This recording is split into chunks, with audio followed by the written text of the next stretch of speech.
రాబోతుంది. ఒక పెద్ద కసరత్తు చేసిన తర్వాతే, తీవ్రమైన కసరత్తు చేసిన తర్వాతే కీలక నిర్ణయాలు తీసుకున్నారు. ప్రజలకు ఈసారి ఆయన గుప్పించబోయే హామీలు, ఆయన కురిపించబోయే వరాలు ఎలా ఉండబోతున్నాయనేది ఒక చర్చ. ప్రధానంగా 24వ తేదీతో ఈ బస్సు యాత్ర ముగిసిన తర్వాత ఆయన నామినేషన్ సందర్భంగా కడప జిల్లాల నుంచే కానీ, పులివెందుల నుంచి కానీ, లేదంటే వేరే ప్రాంతం నుంచి ఆయన ఇప్పుడు ఎలాగ హెలికాప్టర్ పర్యటన చేయబోతున్న నేపథ్యంలో ఈ మేనిఫెస్టోను ప్రకటించబోతున్నారు. అయితే ఎలాంటి మార్పులు రాబోతున్నాయి మేనిఫెస్టోకి సంబంధించి అనే ఒక అంచనా అయితే వెలుగులోకి వచ్చింది. ఉమ్మడి ఒక రకంగా ఉదాహరణ చూసుకుంటే అమ్మఒడి పథకం ఏదైతే ఉందో ప్రస్తుతం 15,000 రూపాయలు ఇస్తున్నారు ఏడాదికి, ఇంటికి ఒకరికి.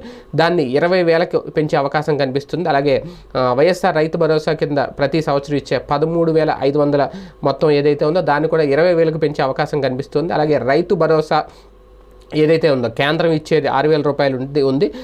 అంటే ఏపీ సర్కారు ఇక నుంచి 14,000 రూపాయలు